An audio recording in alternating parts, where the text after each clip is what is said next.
Good afternoon. This is All India Radio. I am Punita Bakshi and with me is Anuja Kumar with the Midday News.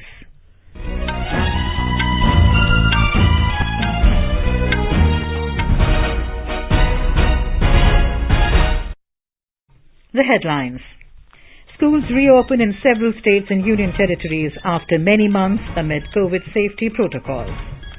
Over 64 crore 51 lakh doses of COVID vaccine administered across the country. National recovery rate reaches 97.51%. US President Joe Biden says America will hunt down those who wish to harm the country. Warns Islamic State Khorasan ISIS-K that Washington is not done with the terrorist group. Prime Minister Narendra Modi and European Council President Charles Michel discuss recent developments in Afghanistan and their implications for the region and the world. External Affairs Minister Dr. S. Jaishankar to embark on a 4-day visit to Slovenia, Croatia and Denmark starting tomorrow. Commemorative coin on ISKCON founder Swami Prabhupada to be released by the Prime Minister today. Over 8,800 crore rupees transferred to bank accounts of pregnant and lactating women under the Pradhan Mantri Matru Vandana Yojana. India records 355 crore digital transactions through Unified Payments Interface in August this year. And in Tokyo Paralympics, Suyash Narayan Jadhav enters the final of men's 100 meters breaststroke swimming. As the nationwide free COVID-19 vaccination campaign at government facilities for those above 18 years is underway, we advise our young listeners to get vaccinated and also help others get vaccinated. We also advise our listeners not to lower their guard as COVID-19 remains a threat to our health. Please stay at home unless it is essential to go out and continue to follow these 3 simple steps. Wear a face mask.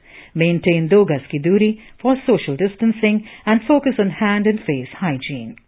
For any COVID-related information and guidance, contact national helpline numbers 011-2397-8046 and 1075. And now, the news in detail. Many state governments and union territories have reopened schools and educational institutions from today as COVID-19 cases are declining. These include Delhi, Haryana, Uttar Pradesh, Madhya Pradesh, Rajasthan and Meghalaya. Schools, colleges and coaching centres in Delhi have been reopened today. Delhi Disaster Management Authority has directed the classes to function at 50% capacity to maintain social distancing as per COVID protocol. Classes 9 to 12 opened today, while those for standards 6 to 8 are expected to restart from the 8th of September. However, in the morning and evening shifts, there will be a gap of at least 1 hour between the 2 shifts. Delhi government has said that no student will be forced to attend the school and the consent of parents is mandatory. Students, teachers and employees living in containment zones will not be allowed. Heads of schools and institutes have been advised to regularly sanitize classrooms, common areas and entry gates. Children have been asked not to share their food, books and other stationery items. According to Delhi government, 98% of teachers and staff in government schools have received their first dose of vaccination. All schools for classes 1 to 5 in Uttar Pradesh has opened today, keeping in mind the necessary COVID norms. Guidelines in this regard have already been issued to all district basic education officers in the state. We have more from our Lucknow correspondent. School administration will be responsible for the strict adherence of the COVID guidelines. At the entry gate of every school, thermal screening of children will be done to check for COVID symptoms. Sanitizers will be arranged in classrooms and teaching will be conducted in 2 shifts. However, it is mandatory for students to get the permission of their parents for attending physical classes. Children who do not wish to attend offline classes will be allowed to join classes online. Schools in state had already opened for classes from 9 to 12 from August 16 and for classes 6 to 8 for studies from August 23. However, attendance for students has not been made compulsory. Sushil Chandra Tiwari, AIR News, Lucknow. Schools and colleges in Tamil Nadu reopened this morning. The government has prescribed COVID-19 standard operating procedures. Reports say that students were eager to get back to schools after several months of staying away from campuses. Vaccination camps are also held at colleges to enable students to get vaccinated as soon as possible. Our correspondent Children have come with a mixed feelings, joy on one side coupled with fear of the pandemic. We are trying to manage the entire group following all the SOP as listed by the Education Department. Online and offline classes are going on in a parallel manner, following the flexible timings as given by the government. It is also comfortable for the staff and students. Students are coming in small groups as advised by the government. We enjoyed looking at the children once again coming back to school. Our correspondent spoke to a principal of a school. Let's listen to what she said. My son is doing his higher secondary and today he has gone for his classes in his school. And even though we are happy that the school is open, but still it has a lot of issues to be addressed. It makes them hard to wear a mask and sit and listen in the class all through the class hours. And moreover, we are so scared of their health, even though they take all the precautions. Since we haven't sent them out of the house as of till now, it still makes us get scared. But we hope everything turns out well, even though the school administration has taken much effort to see to the welfare of the students. It makes us a bit scared. After more than 5 months, all educational institutes in Meghalaya opened their doors for students. The decision to reopen schools and colleges was taken as the overall situation of the COVID-19 has improved in the state. Many of the schools which have reopened today have made their micro-containment plans for the safety of students. All protocols such as thermal screening, using of hand sanitizer and maintaining of physical distancing would be followed according to the SOPs issued by the government. A report. Regarding the reopening of schools and colleges, Meghalaya Education Minister Lakman Rimboy has stated that the resumption of regular classes is crucial since the students have not been able to attend school for the past year and a half. The minister said many teachers have welcomed the decision since it will benefit students. The teachers, parents and students should understand that online classes cannot cater to all students, especially those who come from poor backgrounds, the minister stated. David, a student of Shillong Public School studying in Class 10, shared that reopening of schools will help students in understanding the subjects more. My name is Davidson. I'm studying Class 10. No one's there to teach us the subject that we need, and so that's why we need to study on our own. That's pretty hard for us. Right now I just came from school and I was very happy because I get to meet my friends. I get the knowledge that the teachers give me. They explain to me the things because online classes sometimes the net is not working and that's a problem too. This is Rusam for AIR News Shillong. India achieved a landmark milestone by administering over 1,33 lakh COVID vaccine doses to the beneficiaries in a single day yesterday. It is the highest single-day vaccination since the launch of nationwide COVID vaccination drive. This is the second time within a week when over 1 crore doses of COVID vaccine have been administered in the country. Union Health and Family Welfare Ministry has said India has administered over 65 crore 41 lakh doses of COVID vaccine so far. Over 50 crore people across the country have received their first dose. The ministry said 33,964 COVID patients have recovered during the last 24 hours and the national recovery rate has reached 97.51%. The country reported 41,965 new cases in the last 24 hours. The daily positivity rate stands at 2.61%. Information and Broadcasting Minister Anurag Thakur has lauded the record COVID-19 vaccination. In a tweet today, Mr. Thakur said, India's vaccination outreach is a remarkable story of resolve and efficient public delivery. He said the number of people getting vaccinated on a daily basis is double and triple the population of many nations. In Madhya Pradesh, Indore has become the first district in the entire country with a population of more than 10 lakh to inoculate 100% eligible population with the first dose of COVID-19 vaccine. We have more from our Bhopal correspondent. Indore Collector Manish Singh informed that the target of Indore district was to vaccinate 28,07,559 people, surpassing the target. A total of 28,08,212 persons have been vaccinated till 6 p.m. yesterday. Chief Minister Shivraj Singh Chauhan, while congratulating people of Indore, has said that Indore district has created history in the field of COVID vaccination. Notably, Indore Municipal Corporation has played a vital role in the campaign. Municipal Corporation Indore was made the nodal agency in the entire campaign of vaccination. Pooja P. Vardhan, AIR News, Bhopal. The government today said that more than 64 crore 51 lakh vaccine doses have been provided to states and union territories so far. Union Health Ministry said that more than 5 crore 21 lakh unutilized COVID vaccine doses are still available with the states, union territories and private hospitals to be administered. Prime Minister Narendra Modi spoke to President of the European Council, Charles Michel, yesterday evening. The leaders discussed the recent developments in Afghanistan and the implications for the region and the world. They unequivocally condemned the horrific terror attack at the Kabul International Airport that resulted in many casualties. The two leaders agreed to remain in touch on bilateral and global issues, in particular the situation in Afghanistan. U.S. President Joe Biden has warned the Islamic State Khorasan, ISIS-K, that America is not done with the terrorist group. In his address to the nation, he said U.S. will hunt down those who wish to harm America.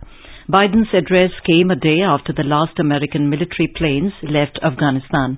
The U.S. President said Washington will continue its fight against terrorism in Afghanistan and other countries. We will maintain the fight against terrorism in Afghanistan and other countries. We just don't need to fight a ground war to do it. We have what's called over-the-horizon capabilities, which means we can strike terrorists and targets without American boots on the ground, or very few if needed. We've shown that capacity just in the last week. We struck ISIS-K remotely, days after they murdered 13 of our service members, dozens of innocent Afghans. And to ISIS-K, we are not done with you yet. Biden said American forces performed their duty despite dangerous and ultimately deadly environment in the war-torn country. Prime Minister Narendra Modi has said a special tribute will be paid to Srila Bhaktivedanta Swami Prabhupada, who made pioneering contributions to popularize the teachings of Bhagwan Sri Krishna through ISKCON. In a tweet today, Mr. Modi said a special commemorative coin would be released to mark his 125th Jayanti. Prime Minister Narendra Modi will address the gathering on the occasion of the 125th birth anniversary of Srila Bhaktivedanta Swami Prabhupada Ji at 4:30 p.m. today through video conferencing. Srila Bhaktivedanta Swami Prabhupada founded the International Society for Krishna Consciousness, ISKCON, commonly known as the Hare Krishna movement. The ISKCON has translated Srimad Bhagavad Gita and other Vedic literatures in 89 languages, playing a stellar role in dissemination of Vedic literature across the world. India has recorded 355 crore digital transactions through Unified Payments Interface, UPI, in August this year. As per data released by National Payments Corporation of India, a total of over 6,39,000 crore rupees digital transactions have been registered. In July this year, a total of 324 crore transactions worth over 6 lakh crore rupees were recorded. UPI is a common system that powers multiple bank accounts into a mobile application, merging several banking features, seamless fund routing, and merchant payments. You are listening to the Midday News on All India Radio. A reminder of the headlines before we move on. Schools reopened in several states and union territories after many months amid COVID safety protocols. Over 64 crore 51 lakh doses of COVID vaccine administered across the country. National recovery rate reaches 97.51%. U.S. President Joe Biden says America will hunt down those who wish to harm the country, warns Islamic State Khorasan, ISIS-K, that Washington is not done with the terrorist group. Prime Minister Narendra Modi and European Council President Charles Michel discussed recent developments in Afghanistan and their implications for the region and the world. External Affairs Minister Dr. S. Jaishankar to embark on a 4-day visit to Slovenia, Croatia and Denmark starting tomorrow. Commemorative coin on ISKCON founder Swami Prabhupada to be released by Prime Minister today. Over 8,800 crore rupees transferred to bank accounts of pregnant and lactating women under the Pradhan Mantri Matri Vandana Yojana. India records 355 crore digital transactions through Unified Payments Interface in August this year. And in Tokyo Paralympics, Suyash Narayan Jadhav enters final of men's 100-meter breaststroke swimming. For quick news updates round the clock, follow us on our Twitter handle @AIR News Alerts.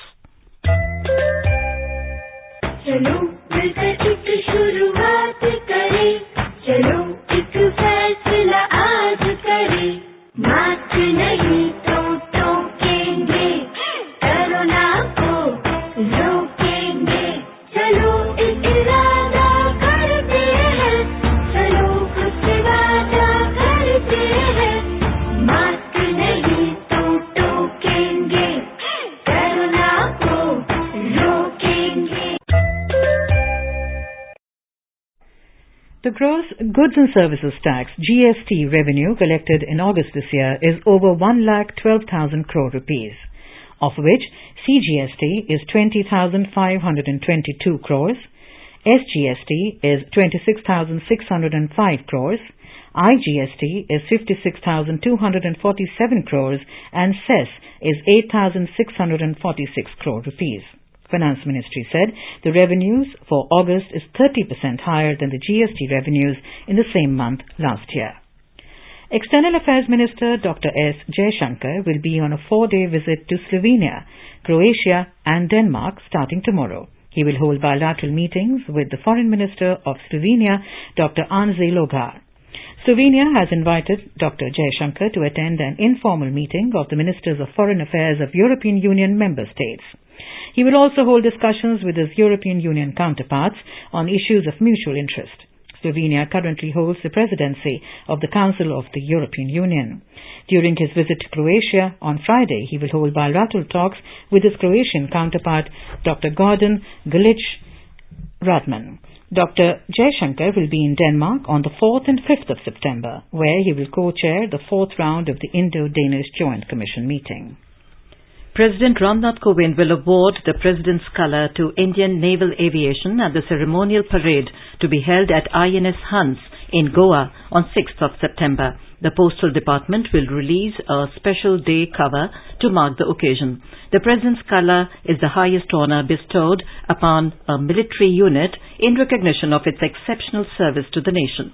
Navy was the first amongst the Indian Armed Forces to be awarded the President's Colour on 27th of May 1951 by the country's first President, Dr. Rajendra Prasad. Women and Child Development Minister Smriti Irani has said nutrition has to be affordable and locally available to the needy people. She said over 8,800 crore rupees have been transferred to the bank accounts of the pregnant women and lactating mothers under the Pradhan Mantri Matri Vandana Yojana. The minister was speaking at a function in New Delhi today on the start of Poshan Mah at All India Institute of Ayurveda. She said the centuries-old Indian tradition of holistic health has become a global way of life today. She said the Ayurveda market has touched 1 lakh crore rupees mark in the country.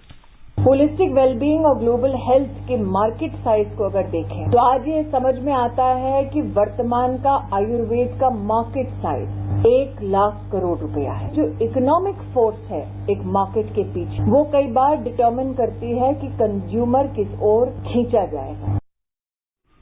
Referring to a study, she said, the number of anemia cases have come down in the country. She said the centre had launched Poshan Abhiyan in 2018 to combat malnutrition. Since then, the month of September is observed as Poshan Mah with a view to carrying out special dedicated activities ushering in behavioural change in the society. Poshan Abhiyan had been launched to improve nutritional outcomes for children, adolescent girls, pregnant women and lactating mothers. Several activities related to nutrition awareness will be carried out across the country during the Poshan Mah. As the nation is celebrating Azadi Ka Amrit Mahotsav, the entire month has been subdivided into weekly themes. As part of the Azadi Ka Amrit Mahotsav, AIR News is airing Nishan, a 75-episode program on landmark sites associated with the freedom movement. It is being broadcast every Wednesday in our Parikrama program at 4:45 p.m. In today's episode, we will be narrating the history of Cellular Jail, also known as Kala Pani, in Port Blair, Andaman.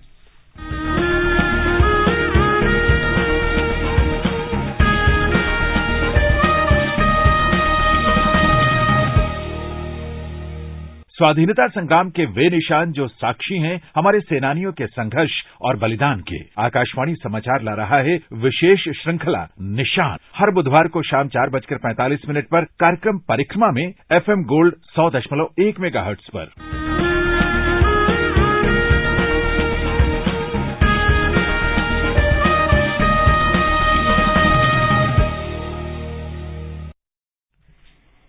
As our nation celebrates the 75th year of independence, a series of events is being organized by the government as part of Azadi Ka Amrit Mahotsav.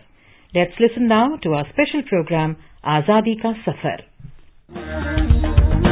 Azadi Ka Amrit Mahotsav.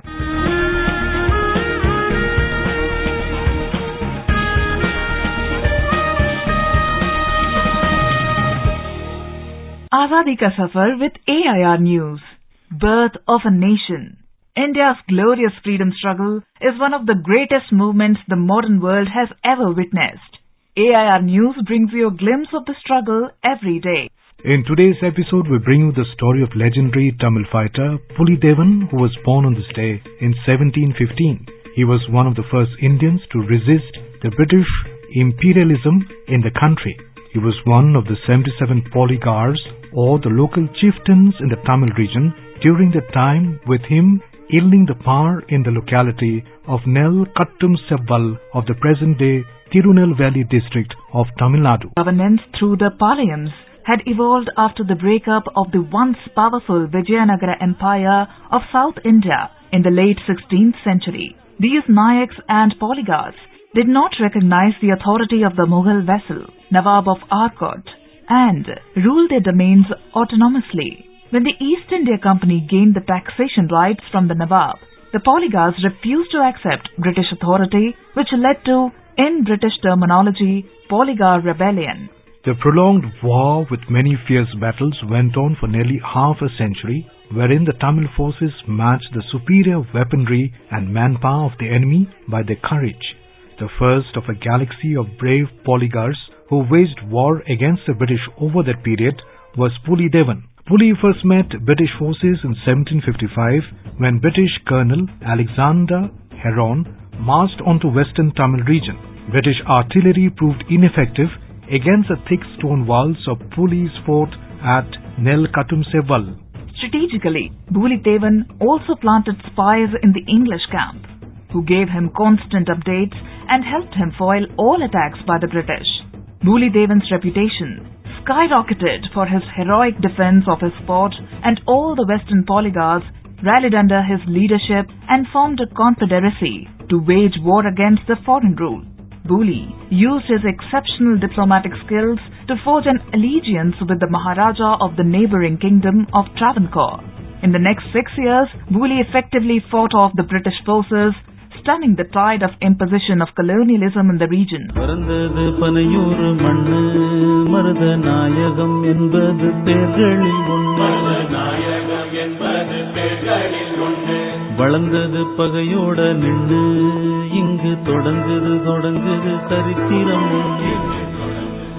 However, through the shrewd diplomacy of new renter appointed by the British, the alliance between polygars and Travancore was broken. The British renter Yusuf Khan hailed from the same region and was born Marutha Nayagam Pillai and had converted to escape discrimination. While Khan was able to successfully contain the defiant polygars, he himself revolted against the British and later led a historic struggle against them. However, as Yusuf consolidated his power in the region, many polygars also joined him, and Pulidevan lost his holdings one after another. Later, Yusuf Khan successfully won over the Maharaja of Travancore, and Pulidevan found himself pitted against the overwhelming strong combined armies of Yusuf and Travancore. His gallant resistance came to an end in his own home turf. Nel Kattum Sevval.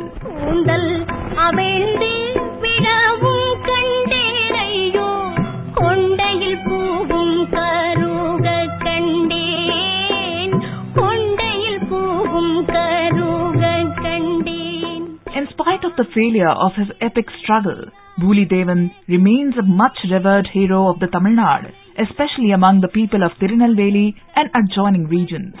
The Bhulidevan Palace in Tirunelveli, which was his headquarters, is a national monument today. A statue of his adorns Nel Kattum Sevval, where he was born and fought his last battle. The people of Tirunelveli commemorate his birth anniversary every year with absolute devotion. That brings us to the end of this episode of Azadi Ka Safar with AIR News. See you in the next episode tomorrow.